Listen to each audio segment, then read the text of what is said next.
We've been very, very lucky. In terms of pickups and places that donate things, we get things from Jubilee, VIM, Volunteers in Medicine. We get things from WellSpan Home Med Care, the Free Clinic. There's a place called Mission Central in Mechanicsburg. We have personal doctors' offices, nursing homes. It's wonderful how people reach out to us. In terms of volunteers, I've had many groups here in the warehouse. Lebanon Valley College is probably our most faithful supplier of volunteers. They come once a month and brave the elements, whether it's the heat or the cold. They've been great. The soccer team has come and helped me move things. I've had school groups from Lebanon Catholic, Cedar Crest, the new Our Lady of the Cross School, New Covenant, Milton Hershey groups have come, and I've actually hosted an adult autism group from the Vista School in Hershey. In terms of transportation, when we have something to pick up that's beyond me and my little delivery van, APR Supply, which is the heating and the HVAC company here in town, they'll actually loan us a truck and a driver. So if I have an incubator or huge hospital beds from Mechanicsburg to transport, they will actually supply a truck and driver to bring that back for us. So we've been very lucky. When we have a container loading, which requires a lot of effort and physical labor, in the past we've used volunteers from the Renaissance Counseling Program. But that is now dissolved. So we get our manpower, our muscle from the Lebanon Rescue Mission. Helping others makes yourself feel, you feel great about yourself. And I think that's a secret that needs to be gotten out there. When you help others, it's a mood booster, it's an enhancer for yourself.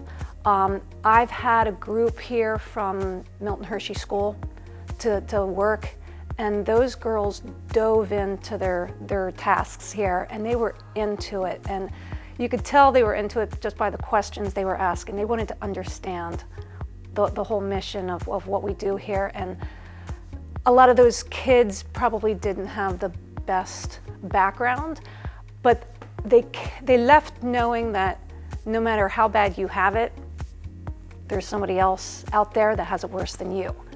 And I think that's important not only for kids, but adults to understand. After a container loading with our volunteers from the Renaissance Counseling Program, those guys were in that counseling program because they had been incarcerated for a drug or alcohol-related arrest, and they were some big, scary dudes. And after a container loading, one guy sat down and got very emotional. And after talking with him, he shared that he had never helped anybody in his life before. He said he had been self-centered and just worried about himself his whole life. And this was the first thing he ever did to help somebody else, and he was truly moved. In Uganda, we were touring a clinic called Kalembe Mines, and a doctor was giving us the tour, and we got to the pediatric ward, and there's a little boy in a bed, and his mom was just sitting on the floor next to the bed, and the doctor pulled down the sheet, and his leg looked like a shark attack. I asked the doctor what happened here, and he said it was a hippo bite. This boy was fishing for his lunch, and a hippo came up and bit him. So I asked if this was something that happened a lot. Did they see a lot of this? And the doctor's like, no, when a hippo attacks you, there's usually nothing left. So that boy was very lucky, but later that day he was getting his leg amputated. And the look in the mother's eyes was just pure terror. And that related to me. As a mom, I felt her angst, and it made me very thankful that we're supplying that clinic and that we can help that boy and that mom and everybody else that was in there. Me a new perspective on what we take for granted. If I would take one of my kids into the doctors and they couldn't help her, they'd send us someplace that could. Over in Africa, that's not always the case. Sometimes they just send you home and say, we're sorry. They don't have the supplies, they don't have the goods that we just take for granted. Taking a look at this poster, it's a picture of disposable latex gloves. Here, we use them, the doctor whips them off, pitches them in the can, and that's fine because that's what they're intended to be used for, one use. Over in Africa, a lot of times they'll have to reuse them. These are cleaned and drying on a rack so that they can use them again because that's their only option. They gotta stretch what little things they have and make it work. AFCA is making a huge difference.